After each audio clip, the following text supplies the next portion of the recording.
ये तो हम सभी जानते हैं कि भगवान श्री हरि विष्णु जी ने ही राम जी के रूप में अवतार लिया था और उन्होंने ही श्री कृष्ण रूप में भी अवतार लिया। भगवान श्री कृष्ण की 8 पत्नियां थीं।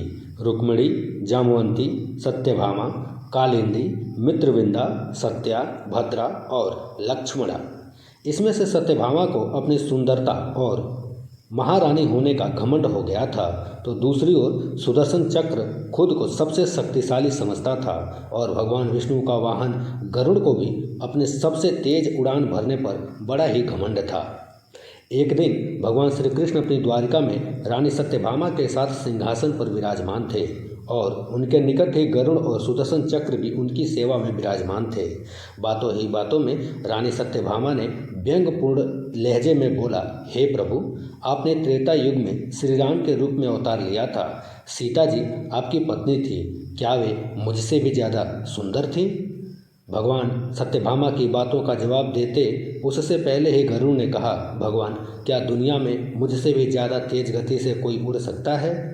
तभी सुदर्शन से भी रहा नहीं गया और वह भी बोल उठा कि भगवान, क्या मैंने बड़े बड़े युद्धों में आपको विजय नहीं दिलवाई है? क्या संसार में मुझसे भी शक्तिशाली कोई है? द्वारकाधीश समझ गए कि तीनों में अभिमान आ गया है। भगवान मंद मंद मुस्कुराने लगे और सोचने लगे कि इनका अहंकार कैसे नष्ट किया जाए। तभी उनको एक उपाय सूझा। वे जान रहे थे कि उनके इन तीनों भक्तों को अहंकार हो गया है और इनका अहंकार नष्ट होने का समय भी आ गया है। ऐसा सोचकर उन्होंने गरुड़ से कहा कि हे गरुड़, तुम हनुमान जी के पास जाओ और कहना कि भगवान राम माता सीता के साथ उनकी प्रतीक्षा कर रहे हैं।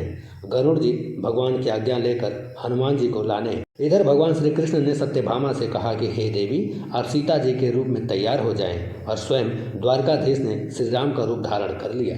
तब श्री कृष्ण ने सुदर्शन चक्र को आज्ञा देते हुए कहा कि तुम महल के प्रवेश द्वार पर पहरा दो और ध्यान रहे कि मेरी आज्ञा के बिना महल में कोई भी प्रवेश न कर पाए।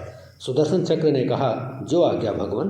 और भगवान की आज्ञा पाकर सुदर्शन चक्र महल के प्रवेश द्वार पर तैनात हो गया। गरुड़ जी हनुमान जी के पास पहुंचकर बोले, हे वानर श्रेष्ठ, भगवान श्री राम माता सीता के साथ द्वारका में आपसे मिलने के लिए पधारे हैं। आपको बुला लाने की आज्ञा दी है। आप मेरे साथ चलिए, मैं आपको अपनी पीठ पर बिठाकर शीघ्र ही वहां ले जाऊंगा।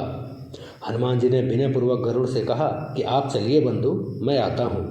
गरुड़ ने सोचा, पता नहीं यह बूढ़ा बानर कब पहुँचेगा। खैर, मुझे क्या, कभी भी पहुँचे, मेरा कार्य तो पूरा हो गया। मैं भगवान के पास चलता हूँ। यह सोचकर गरुड़ शीघ्रता से द्वारका की ओर उड़ चले।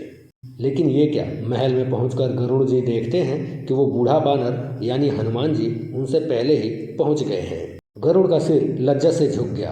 तभी श्री राम के रूप में श्री कृष्ण जी ने हनुमान जी से कहा कि हे पवन पुत्र, बिना आज्ञा के महल में कैसे प्रवेश कर गए? क्या तुम्हें किसी ने प्रवेश द्वार पर रोका नहीं? हनुमान जी ने हाथ जोड़ते हुए सिर झुकाकर अपने मुख से सुदर्शन चक्र को निकालकर प्रभु के सामने रख दिए और बोले, हे प्रभु, आपसे मिलने से मुझे क्या कोई रोक सकता है? इस चक्र ने रोकने का तनिक प्रयास जरूर किया था, इसलिए इसे मुंह में रख मैं आपसे मिलने आ गया। मुझे क्षमा करें। भगवान मंद मंद मुस्कुराने लगे। अंत में हनुमान जी ने हाथ जोड़ते हुए प्रभु श्री राम से प्रश्न किया, हे प्रभु, आपको तो पहचानता हूँ, आप ही श्री कृष्ण के रूप में मेरे राम हैं, लेकिन आज आपने माता सीता के स्थान पर किस दासी को इतना सम्मान दे दिया कि वह आपके साथ सिंहासन पर विराजमान हो गई? अब रानी सत्यभामा का अहंकार भंग होने की बारी थी। उन्हें सुंदरता का अहंकार था जो पल भर में चूर चूर हो गया। रानी सत्यभामा, सुदर्शन चक्र व गरुड़, तीनों का गर्व चूर चूर हो गया था। वे भगवान की लीला समझ रहे थे। तीनों की आंखों से आंसू बहने लगे और वे भगवान के चरणों में झुक गए। भगवान ने अपने भक्तों के अहंकार को अपने भक्त हनुमान जी के द्वारा दूर किया। अद्भुत लीला है प्रभु की।